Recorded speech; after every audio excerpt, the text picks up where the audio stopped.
du président. Et les Turcs sont qualifiés, les Turcs ont une expertise, donc ils peuvent investir chez nous et c'est ce que nous souhaitons.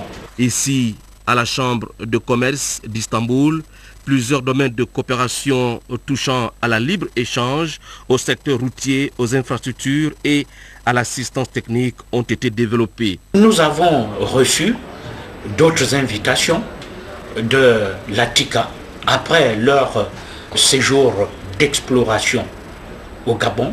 Nous reviendrons en Turquie pour faire le point.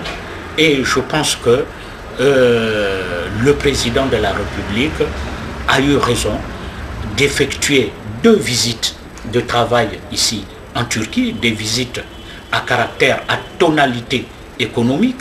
Voyez-vous, le président Abdullah Gül a effectué également une visite de travail au Gabon. Son premier ministre Erdogan a effectué également une mission à tonalité économique et il était accompagné d'une forte délégation d'hommes d'affaires au Gabon. Lors de nos rencontres, naturellement, la coopération économique entre la Turquie et le Gabon ont été mis sur table. Et dans les prochains jours, toutes ces autorités turques, accompagnées de certains investisseurs, vont se rendre au Gabon. Et ils sont prêts à investir dans le domaine de la pêche, dans le domaine de l'agriculture, dans le domaine du tourisme et naturellement des mines. Et ils sont prêts. Ils sont en train de recenser tous les moyens, toute la logistique après leur visite d'exploration au Gabon. Donc il s'agit pour le C2 de matérialiser ces échanges. Une mission économique du Centre de développement des entreprises en Turquie qui a tenu toutes ses promesses. Comme disent les Turcs, les vrais investisseurs sont ceux qui investissent pour le futur. Annoncer la tenue des 2e journées de chirurgie ophtalmologique au centre hospitalier universitaire de Libreville. L'œuvre salutaire des plus hautes autorités est bénéfique pour les populations gabonaises. Marie-Josée Ndomi. L'organisation des journées de chirurgie ophtalmologique s'inscrit dans l'élan de progrès du système de santé de notre pays. Le centre hospitalier universitaire de Libreville a reçu des médecins spécialistes des maladies de l'œil qui sont venus de France pour traiter des compatriotes dans un esprit de partage. C'est avec une grande humilité que nous venons avec une volonté de coopération.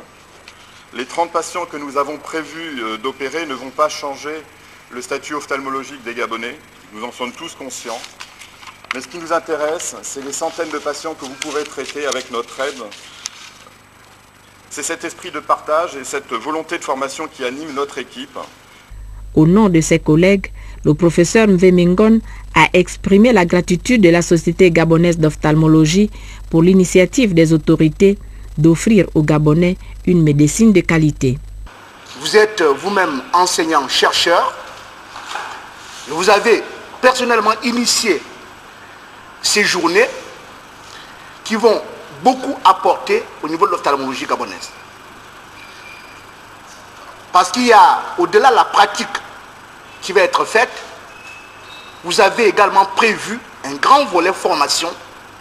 Et la formation est ce qui va nous rester pour pouvoir continuer ce qui nous est transmis.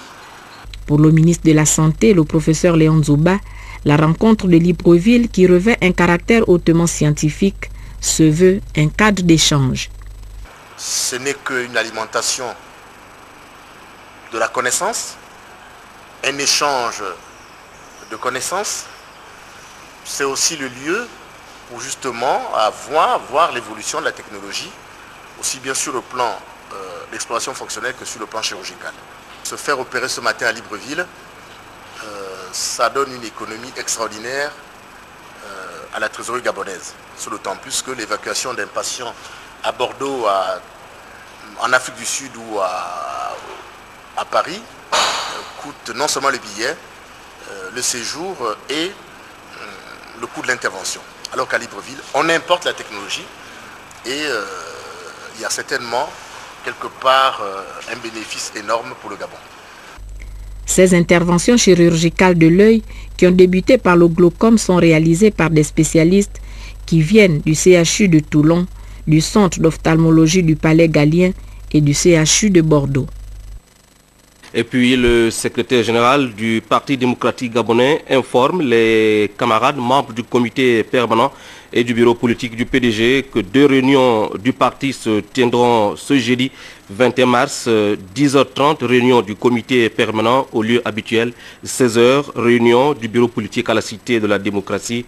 Compte tenu de l'importance de l'ordre du jour, la présence de tous et de rigueur, le ministre de la Famille et des Affaires sociales informe les bénéficiaires d'une bourse d'études et les responsables des établissements AFRAM, IST, ITA, Institut national de sciences de gestion et le complexe Basile Ondimba, qui initialement prévu pour le vendredi 22 mars à l'auditorium de l'immeuble Rambo, la cérémonie de remise des chèques pour le paiement de la scolarité des étudiants économiquement faibles en fin de cycle inscrits dans les 10 établissements est reportée à une date ultérieure. Pour toute information complémentaire, les intéressés sont priés de se rapprocher des services du ministère de la Famille et des Affaires sociales au boulevard du bord de mer derrière Air France.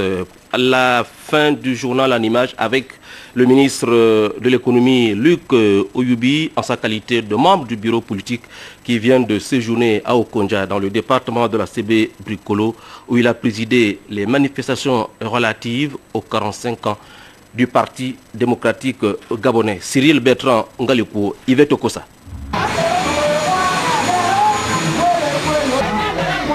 La tradition a encore été respectée cette année à Okonja, le chef-lieu du département de la CB Bricolo qui a commémoré il y a quelques jours en différé le 45e anniversaire du Parti démocratique gabonais. Les militants et sympathisants du parti sont venus des 4 coins d'Okonja pour marquer leur adhésion à l'action politique dynamique insufflée par le distingué camarade président du parti, Ali Bongo Ondimba. La marche de soutien au président du parti qui a ouvert la manifestation a suffi pour marquer la symbolique d'unité, de solidarité et d'attachement des populations d'Okonja aux idéaux du PDG, d'où la minute de silence observée en mémoire du regretté président fondateur Omar Bongo Ondimba. Le membre du bureau politique Luc Oyubi qui a présidé la cérémonie était entouré des parlementaires et autres élus locaux du parti. Le comité d'organisation a mis tout en œuvre pour rendre la cérémonie belle. L'UJPDG, l'UFPDG et le secrétaire départemental en ont profité pour appeler les militants et les cadres du parti à la mobilisation dans la perspective des échéances futures dans notre pays. J'invite l'ensemble des jeunes de notre département à regarder dans la même direction, à cultiver la tolérance, étant entendu que la politique est avant tout un débat d'idées. Nous avons le devoir de préserver notre unité et notre cohésion nationale.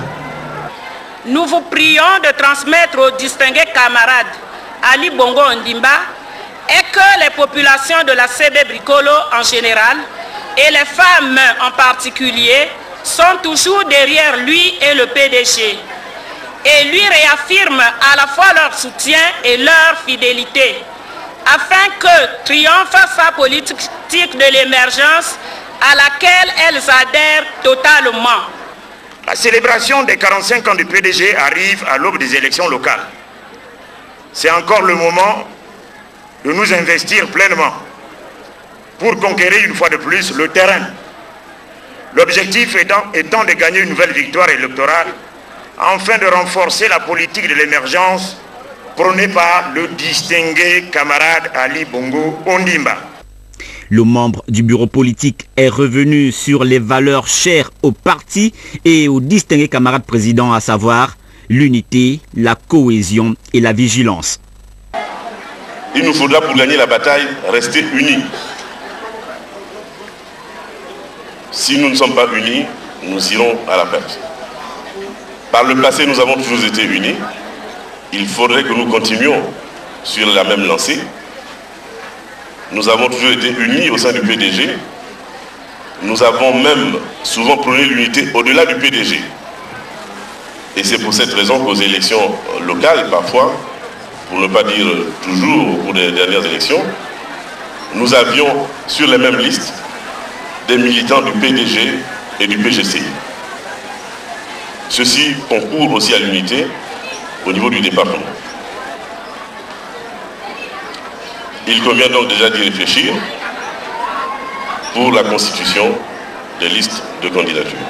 Aussi essentiel et qui mérite d'être signalé, la reconnaissance de tous les militants de l'action de la Première Dame, Madame Sylvia Bongo Ondimba, présidente d'honneur de l'UFPDG, qui n'a de cesse d'apporter son temps, son énergie et sa dévotion à la cause des démunis, des femmes veuves et des orphelins.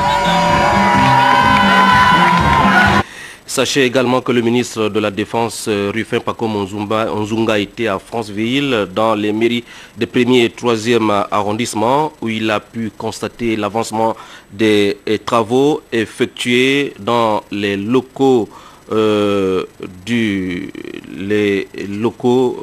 dans quelques administrations de la ville de Franceville. Ce sont des travaux effectués par les hommes du génie militaire. Demain, Jacob Kwangi reviendra sur cette importante actualité, et tout comme sur l'audition aujourd'hui à l'Assemblée nationale du ministre de la Justice, garde des Sceaux, et de l'Agence nationale des grands travaux au palais du Sénat. Demain également, la grande finale du concours national de slam à l'Institut français à 17 h.